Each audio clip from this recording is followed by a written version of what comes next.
After a chance reviewing the game, really had some important meetings with our team and really needed to get to the bottom of some things. Was disappointed in our performance. Really not our standard at all.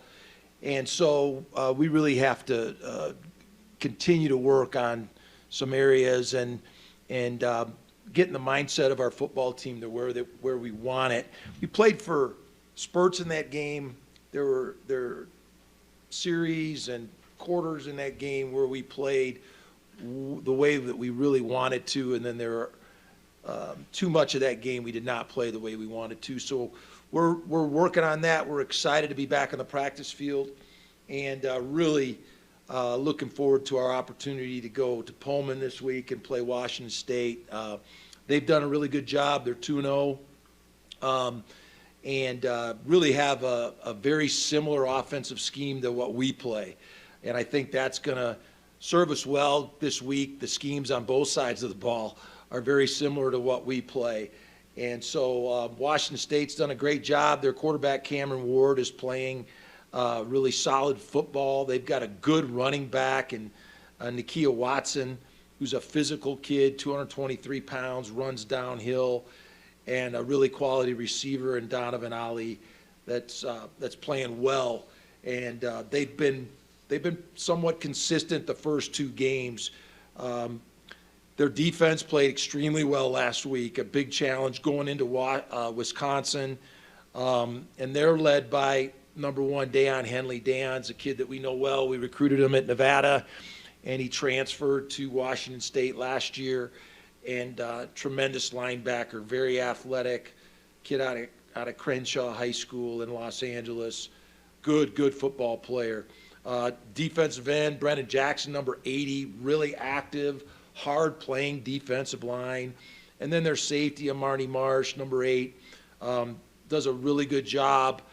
This secondary took the ball away a lot last year. They play the same style of defense we play, same family of coaches. Their defensive coordinator, Coach Ward, Brian Ward, coached for me last year. So we're very familiar with this program, have a lot of success, a lot of confidence in them, and obviously they've been very successful over the years. A very competitive, proud program when you go to Pullman, Washington. So we're excited. You know, I think the opponents that we're going to see are all very similar in their talent level, and it's going to come down week to week to who plays the hardest and who executes the best. And so for our football team, there's a certain level of preparation that you have to get into, and then there's a certain way you have to compete on game day to be able to have success, and that's what we're really focusing on and pressing for. When you mentioned that, do you think your team's preparing well during the week and it's not transferring to game day, or is there something that's missing during the week? No, I think we still have a ways to go in understanding the type of preparation you have to have. You know, we have them for a couple hours in the morning. We have them for a few minutes of meetings, but they have class and they have other responsibilities. But, you know, good football teams all over the country, they come back and watch film. They're getting with their coaches. They're spending extra time really sinking their teeth into the game plan. And we've got some guys that have done that. We have some guys that don't understand that at all. And so we have some room to improve in that area. And, you know, it's part of teaching a football team how to win and how to prepare to win. And, you know, that's something we knew that was our job coming here. And we're in the process of getting them to understand that. And you know, we're making strides, but there's a certain commitment level that you got to have in your preparation, and we're getting those guys to understand that. What caught your eye most when you watched Washington State go out and beat Wisconsin on the road? Just their physicality. You know, I'm really familiar with that program at Wisconsin. I coached there. My dad played there. My brother played there. I grew up watching Wisconsin football my whole life. You don't go in there and beat that team unless you're physical. And so, you know, they did a really good job playing their heavy sets, stopping the run game. Wisconsin's got a really good back. And it was an impressive performance, especially defensively, what they did. And, they just played complementary football on offense. They really didn't really have overpowering statistics, but they did enough to win, and they drove the ball and scored when they needed to. So they're capable of being very good, but I was just impressed with the physicality that they played with last week. Obviously, Torrey has put up big numbers, and never going to be mad about that. But how important is it for the offense to get secondary options going to get the offense working? Oh, it's good. There's a lot of importance in our backup players to be prepared to go in and play. And that's part of the preparation question that you asked. We spend a lot of time training our backups, and so, and over the course of the year, you have injuries. Guys have to go in and play. I think we learned a valuable lesson last week that guys got to be prepared when they go in there. We had to adjust some things, and we weren't able to do things the way we normally do in the game. But we need to get more of our playmakers involved. When you look at our stat sheet after a game, we should have 5, 6, 7, 8 different receivers catching the ball. And so we don't want to just rely on one guy. But Torrey's extremely competitive. He played hard that game. He made big plays. He's capable of doing that. And Clay's got a lot of confidence in him. And, we'd like some of the other guys to show up that way as well. You briefly mentioned that our quarterback, and obviously making the jump from FCS to this team, but it seems like he has a lot of capability. What do you see from him and what he can do? He's got a good arm. He's athletic. He understands the system because he played for Eric before he transferred. He's got some talent. He can hurt you with his feet if you don't do a good job with your rush lanes on him. And so we're going to have to do a good job of containing him. We need to continue to pressure the quarterback. And I think you saw in the third quarter there when we got pressure on the quarterback and he throws the ball up and we're playing tight coverage, we're capable of turning it over. And we need more plays like that. But we're going to have to do a good job in coverage, challenging these receivers and making sure he's got tight windows to throw into. Going back to Torrey, he's never had to be the lead dog before. What did you see the last 2 years, playing behind Romeo, that you knew he was going to be an heir apparent type? He's just so competitive. He loves to play, and you can kind of see that in him. He was a little frustrated at Michigan because he felt like he was running open, and we just couldn't get him the ball. But he's just a competitive guy and loves to play and loves to compete. And I think he's just going to continue to get better. Can't say enough about Clay. I mean, Clay's a tough kid. He's been put in some tough situations his first 2 starts.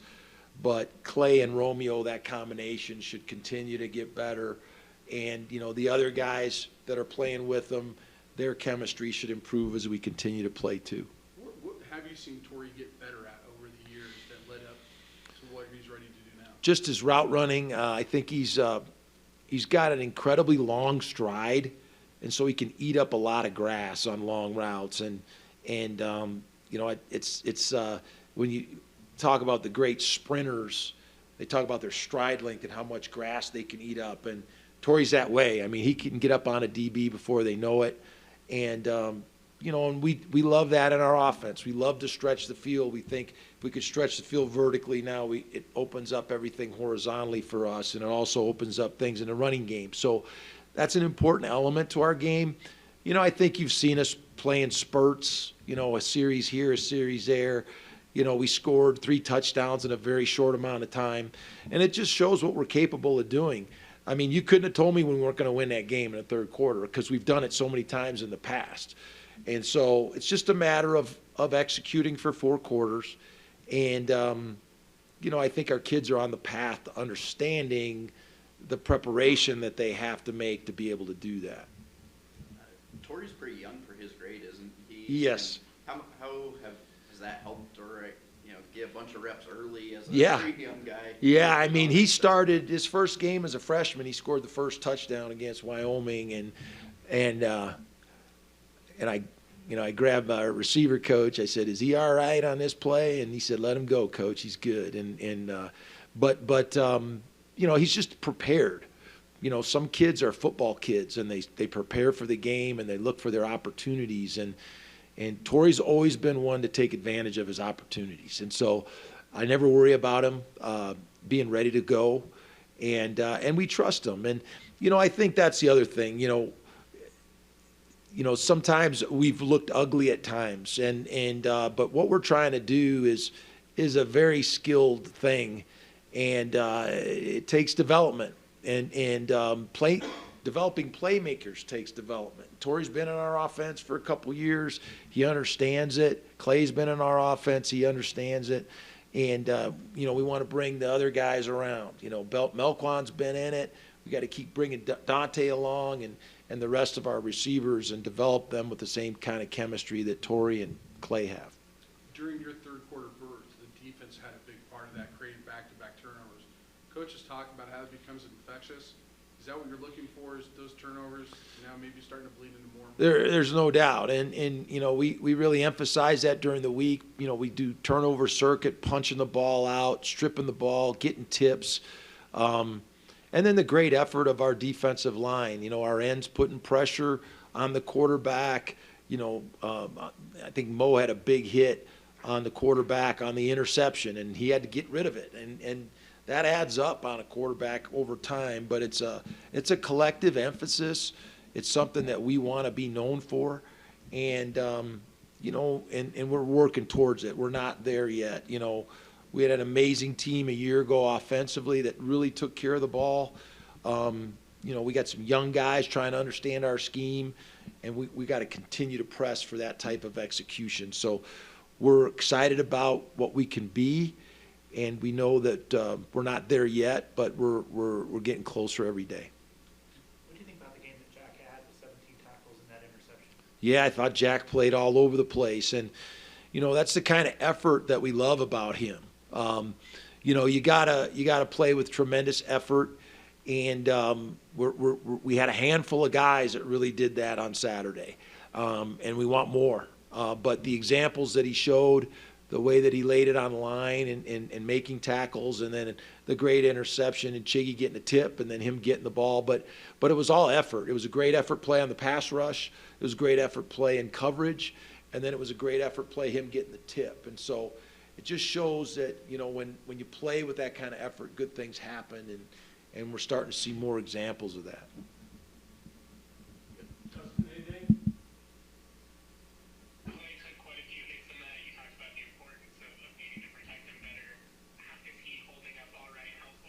Yeah, he's good. He's good. You know, it was a tough game. He took a lot of shots, and he's a tough kid. But obviously, you know, we're sick about him getting hit. You know, as a coach, you know, I want to try to protect our quarterback the best we can. And we've had a lot of moving parts the last 2 weeks. We played a really good defense in Michigan, and then we lost our two starting tackles last week in practice, and just really tough situation for him to be in. But I loved the way he competed. I mean, he competed like a champ in that third quarter, and he's going to keep giving everything he has all the way to the end. And, you know, he's got a lot of confidence in this offense. He saw how fast we scored, how quickly we can score and get back into a game, and won a lot of games like that from coming behind.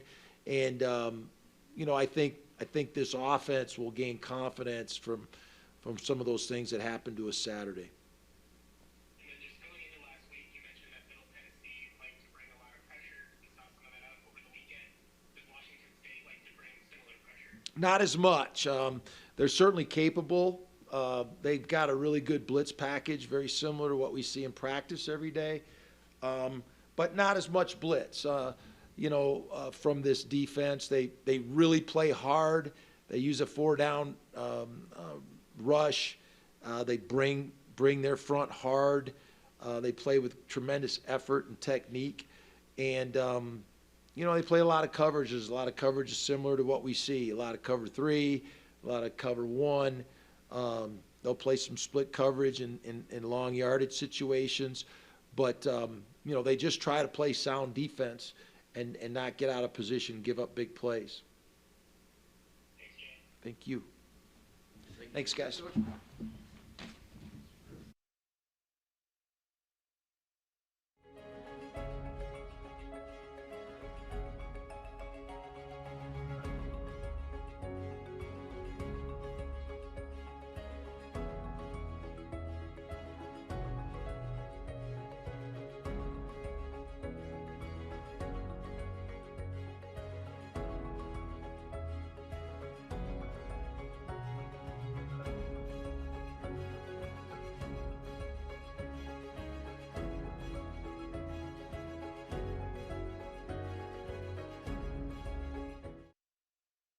Some adjustments, just not in personnel possibly, but also in how things are going. How's that started today in practice?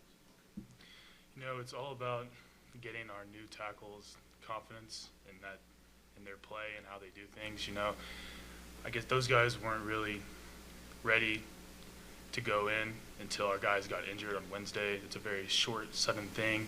And then when a team blitzes about 80% of the snaps, you know, it's kind of tough for tackles who had just had 2 days of practice knowing they were going to go in to adjust and be able to confidently do their technique and sets when there's moving parts every play. And, you know, it's all about just getting those guys confidence in what they're doing. Obviously, we didn't have the game we wanted on Saturday, but those guys are getting better every day. They want to be good, and they're going to do what they need to do to get good. And it's just about, you know, continuing to get them reps, confidence, and when that confidence really gives them the ability to come off the ball hard and fast and aggressive, which is a big benefit for them, and that really wasn't happening on Saturday for a whole bunch of reasons. So it's basically just about getting them a bunch of reps and confidence. For both of you guys, Coach did talk about some guys are really have the idea of what it takes to prepare for a game. Other guys are still catching up on it. What do you guys do as players to encourage your teammates who are maybe not doing as much to get on board, to get in after times, to spend in extra time? Well, one thing I'd say is just remember your why you play this game, because throughout the season there's going to be a lot of ups and downs on any team. You know what I'm saying? Like, you might not be getting the reps that you want. You might not be, you know, playing the level you want to. You might have an injury. You just got to remember that what your why is and why you come out here to play this game, because football is like a sport like no other. So you just got to be in that mindset to play every down, because if you don't have that mindset, you're not going to be ready. Yeah, piggyback off that, what happened on Saturday is a good example of why everyone needs to be ready. Like, just because you're not on Monday or Tuesday a starter going to the game, just like what happened last week after Wednesday, you could be a starter within 2 minutes if something happens. So everyone needs to prepare. And I think like things that would happen on Saturday is a good way to like show our team, like, look, people have been saying this to you guys, but like, it's true. Like, you could be in the game at any time. You've been given reps. You should know what to do. And the reps that you've given to work on your technique, you need to be able to prepare and like watch the film and know what's coming, because if you're unsure because you haven't been preparing, then it's hard to like confidently do the technique that you've been working if you haven't prepared. So anyone can go in at any time. So just getting guys to like prepare and understanding they can be in the game at any moment is a big thing. When you guys say prepare, it's extra time, right? It's after practice, in the afternoon, like just coming in and watching extra film, things like that? It's a bunch of different things. So watching film, like we have the games of, obviously all the previous games of the season that our opponents have played. Just watch those plays, watch those games, see what the guy you're going against is, the guy you would be going up against is doing in those plays, see what kind of technique he does, see what kind of patterns that they can run off of what your guy is doing. Get in there with, our coaches are there for us in the afternoon. Get in there when you have extra time, see what they want you to do, prepare. Get healthy, make sure your body's right. There's a bunch of different things you can do to prepare. But it's mainly like a mental thing. Like, just because you're not a starter, you need to go into every game mentally thinking, I'm going to play. I'm preparing like I'm going to play. So if it happens, you're ready to go in there and there's no drop off from 1 to 2. Sort of in a similar vein, obviously in spurts, it's been really good play, but not consistently over 4 quarters. What's the biggest thing that has to happen to, be consistent across the game? One thing I say is that not to get too high when we're when we're doing good and not to get too low when we're doing bad, because football game's 60 minutes. There's a lot of time to change things around. You know, we started the game off slow, but you know, just like we showed, it's easy to come back in a game like that. You don't need much time. You just need to be locked in at all times. And I think we weren't in some phases of the game. I don't think we were locked in the full time. So I hopefully this week, how we felt after the game, we always remember that and know that during each game we have to just stay locked in for the 60 minutes. Because when it's over, we're going to just look up and we're going to be happy with what we see. It's one of the, I guess, areas of focus this week, just to start better, so you're not a hole in the first quarter. Yeah, obviously we didn't start the game how we wanted on Saturday, but that's kind of piggybacking off what CJ said. The big thing to stay consistent is just focus. Like, have the same focus throughout the game, no matter what, like the ebbs and flows of emotions happen. You need to be able to stay focused on your job every play, no matter what happens, and you know, just know what you're doing technique-wise on that play, know your assignment, and do that. And if you come out on in the game and just focus on your assignment and you trust the guy next to you to do your assignment, we should be able to start way faster than we did on Saturday. And I think dudes kind of got a little surprised by the game started, and that's just focus. Like you said, the game is 60 minutes long, and you need to keep the same level of focus throughout the game to be able to perform at a consistent level, team-wise and individually-wise. CJ, you saw a touch of it in the third quarter with the defense. Freddie's talked, he wants to be the type of unit that takes away the ball. You guys had that in the spurt. You think that's just a start? Is it something you guys piggyback off of to come? Yeah, this is definitely just a start. Credit to our offense, you know, we have a young offense, and I've liked how they've, you know, haven't turned their backs on each other. But in certain cases, we haven't started in, you know, the best field position. So sometimes we don't get to get in our full package of our defense, and we don't get to, you know, always get them in the perfect position on the field to where we know that it's a pass and we can rush the passer efficiently, or we could, you know, be more disguised on some of our coverages, you know. So we just have to kind of play it true. But I think this is just the beginning, because once in the third quarter when we started, you know, getting them back in their own territory, and you know, start to play our own defense and play it the way we wanted to, you could see that, you know, turnover sacks that they come naturally with just the players that we have. So I'm definitely looking forward to the future and what we could do when we're play at our best. Is that something, like, when you get turnovers back to back like that, though, is that something that can spark a team for the rest of the year? Because a lot of coaches say those things become contagious. Yeah, definitely. Now, even when I was talking with Mo, like, we kind of go back and forth. So the rest of the game, I was trying to get me one. You know what I'm saying? I was trying to get my own. Individually, of course, but also for the team. I mean, I wanted to get back into the game, and that's how it should be. We should be competing out there, having fun, and even in times like that when we're down, we should be having fun with the game. You know, trying to, you know, get the ball to the offense so they could play their game. And I think that was the mindset going in and moving forward. I think that's going to be how we practice and play games. What are y'all's thoughts on Washington State? I'll just speak about their defense. It's a really well-coached defense with some pretty athletically talented players. We've already seen athletically talented players in a well-coached team when we played against Michigan, so we kind of know what that looks like now. They run a defense pretty similar to ours, so unlike these first two games where they ran really complicated and for a young team and unorthodox defenses, this should feel more like, you know, like something we're used to going up against, and that should make it easier on the younger guys on the offense.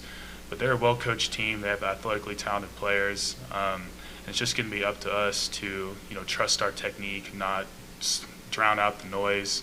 And, you know, it's just think about it as any other guy you're going up against. It's not like they're not very different from any other team we've seen. It's like the defense we go up against in practice, and it's pretty similar to our own defense. 4-2-5, lots of movement and rushing the passer, athletically talented guys. Should feel way more like home for our offense. Like Ray said, they're kind of similar to how our offense runs. They're kind of a, you know, throw first team. So looking at them, of course, they're a Power 5 team. You know, we don't take them lightly, but we don't also glorify them like they're nothing. They came off a great game against Wisconsin, which we've been analyzing, and I think it's just going to be another game to show what we got, and we just got to use our strengths to stop them, because they just like how they played like our offense. So, you know, we just this week in practice has to be perfect, and we have to do what we have to do. Justin? Post-game, Jay Norvell talked about the importance of the locker room sticking together, not pointing fingers at each other, anything like that. What's the response been like in the locker room coming off of a tough loss? There really hasn't been any of that finger pointing or guys turning on each other. I mean, obviously, we as an offense know that we've been putting the defense in some bad positions the first two games. No one's happy about it. No one wants to stay that way. And I think the defense knows that we're working every day to get better at that front, and every game we're going to make things easier for them.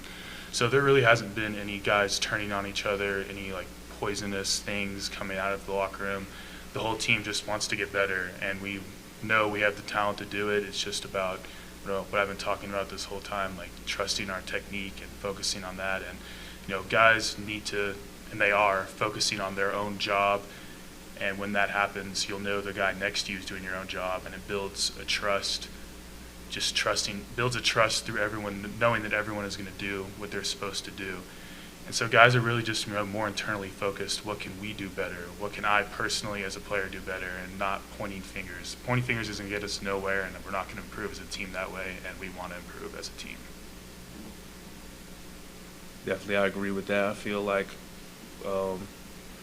these last 2 weeks we haven't turned our backs on each other. You know, we just kept going into the new week, you know, with a new mindset, with a new drive to do better the next week. And I could definitely see that we definitely improved from week 1 to week 2. Now it's just about making more improvement, and, you know, more improvement, and then we'll end up with the results that we want. Thanks, guys. Thank you, guys. Appreciate y'all.